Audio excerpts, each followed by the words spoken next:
আমরা একটা ছাদ বাগানে এসেছি। এই ছাদ বাগানের চাষির একটা সফেদা গাছ দেখছি। সফেদা গাছে দেখবেন প্রচুর পরিমাণে ছত্রাকের আক্রমণ, এবং এই ছত্রাকের আক্রমণের কারণে এটা শুটি মোল্ড তৈরি হয়ে গেছে। মিলিবাগ বা ছত্রাক-পোকার আক্রমণ বেশি হলে এই শুটিমোল্ড ছত্রাকের আবির্ভাব ঘটে। গাছের কাণ্ডে ও ফলে অসংখ্য সাদা সাদা মিলিবাগ বা ছত্রাক-পোকার আক্রমণ। এগুলো কাণ্ড ও ফল থেকে রস চুষে খায় এবং এক ধরনের মধুরস বা হানিডিউ নিঃসরণ করে। ফলে এই শুটিমোল্ড দেখা দিয়েছে। এখন আমরা ছাদ বাগানে সফেদা গাছের পরিচর্যা নিয়ে কথা বলবো এই ছাদ বাগানের মালিকের সাথে। তো আপনার নামটা? ডক্টর নজরুল। ডক্টর নজরুল ইসলাম। উনি হচ্ছে একটা ছাদ বাগান করছেন, তো এখানে সফেদা গাছ। জি। এই সফেদা গাছে যে দেখছি অনেক শুটি মোল্ড হয়েছে, ছত্রাকের আক্রমণ হচ্ছে, মানে হয়তো বা ব্যস্ততার কারণে পরিচর্যার সময় পান নাই। জি জি। হ্যাঁ, এই যে এই গাছগুলো দেখছেন, এখানে কিন্তু এই পাতাগুলো সব শুটি মোল্ডের কারণে সবগুলো এখানে সালোক সংশ্লেষণের মাধ্যমে যে গাছ খাবার তৈরি করে, এই খাবারটা তৈরি করতে পারছে না, যার কারণে এই গাছের গ্রোথটাও থেমে গেছে। ফলগুলো দেখবেন যে অনেক এই যে নষ্ট হয়ে যাচ্ছে। এর পরিচর্যা হচ্ছে আপনি এই গাছটা সম্পূর্ণ সুন্দরভাবে ধুয়ে দিতে হবে পরিষ্কার পানি দিয়ে। দরকার হয় একটু শ্যাম্পুর মিনি প্যাক আছে, এই মিনি প্যাক গুলো দিয়ে সুন্দর করে একটু পরিষ্কার করতে হবে।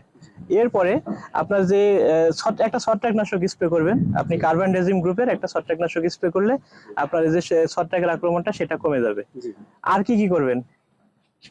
আর পরিষ্কার পরিচ্ছন্ন যেটা দরকার, ছত্রাকনাশক ওষুধের সাথে সাথে মাটির পরিচর্যা, মাটির ব্যবস্থা করতে হবে, পরিচর্যা করতে হবে। মাটিতে যে আপনার চারপাশে আপনার এখানে শুধু মাটি আর জৈব সার দিয়েছেন, কোনো কোকো ডাস্ট বা কিছু নাই, দেওয়া হয় নাই, তাহলে আপনার সবচেয়ে গুরুত্বপূর্ণ ছাদ বাগানে মাটি তৈরি, টবের মাটি তৈরিটা সবচেয়ে গুরুত্বপূর্ণ। সেই ক্ষেত্রে আপনাকে একটা টব তৈরি করতে হলে আদর্শ নিয়ম হচ্ছে 2 ভাগ মাটি, 1 ভাগ কোকো ডাস্ট এবং 1 ভাগ গোবর বা কম্পোস্ট সার, এইগুলো দিয়ে মাটিটা তৈরি করে নিতে হতো। তা আপনার যেহেতু লাগানো হয়ে গেছে, পরবর্তী মাটি পরিবর্তনের ক্ষেত্রে অবশ্যই কিছু পরিমাণ কোকো ডাস্ট মিক্স করবেন। ধুয়ে পরিষ্কার পানি দিয়ে ধুয়ে দেওয়ার পরে একটা ছত্রাকনাশক স্প্রে করে দিবেন। আর যে কিছু কিছু ডাল আছে যেগুলো ঝোপালো, কেটে দিবেন। ডালগুলো কেটে দিবেন, একটা নিচে একটা শেপে রাখবেন, প্রুনিং করে সুন্দর করে একটা শেপে রাখবেন। মানে এলোমেলো আছে আপনার, কিন্তু কিছু ডাল ওদিকে সরে গেছে, কিছু ডাল এদিকে চলে আসছে, কিছু উপরের দিকে বাড়ছে। এটা না করে ছাদ বাগানের ক্ষেত্রে অবশ্যই একটা শেপ রাখতে হবে। তার মানে ডাল কাটাগুলো একটা গুরুত্বপূর্ণ। ঘন ডালপালাগুলো কেটে দিবেন, আপনার বেশি বড় হয়ে গেছে সেটা কেটে দিবেন। এতে করে আপনার কি হবে, ব্রাঞ্চিং হবে। কাটার পরই ওই জায়গায় একটা বর্ধ পেস্ট যদি লাগাই দিতে পারেন, তাহলে কিন্তু আর কোনো সমস্যা হয় না, ছত্রাকের আক্রমণের কোনো সম্ভাবনা থাকে না। তো এই ক্ষেত্রে আপনার বর্ধ পেস্ট নিজেই তৈরি করতে পারবেন।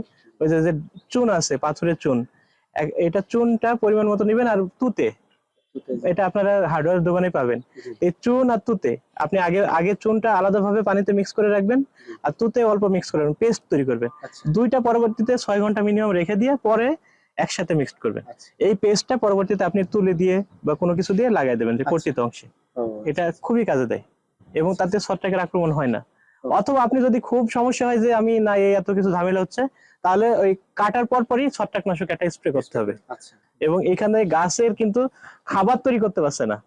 খাবার তৈরি করতে গেলে আমার সালোক সংশ্লেষণ দরকার, রোদ সূর্যের আলো দরকার। সূর্যের আলো তো এই শুটি মোল্ডের কারণে ভিতরে ঢুকতে পারছে না, যার কারণে সালোক সংশ্লেষণে বাধাপ্রাপ্ত হচ্ছে গাছটা। আর এই জন্য এই গাছটা গ্রোথও ভালো না, ফল ফুলও আসছে না, কিছুই হচ্ছে না।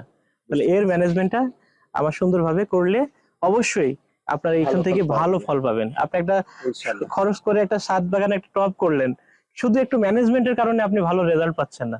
একটা ছাদ থেকে একটা পরিবারের সম্পূর্ণ খরচ হয়ে যায়, মানে যদি সব পরিকল্পিত ভাবে করে, সেখান থেকে সব সবজি পাবে, ফলমূল পাবে, সবকিছুই পাবে। কৃষি সম্প্রসারণ অধিদপ্তর থেকে সবসময় আপনাদের সাথে আছি। আপনারা একটু ম্যানেজমেন্ট করলে, প্রপার গাইডলাইন পেলে আরো ভালো করবেন। এখান থেকে কিন্তু সম্পূর্ণ ফল যেহেতু আসছেই, পুরো গাছেই ফল ধরে থাকতো যদি আপনারা একটু ম্যানেজমেন্টটা করতেন।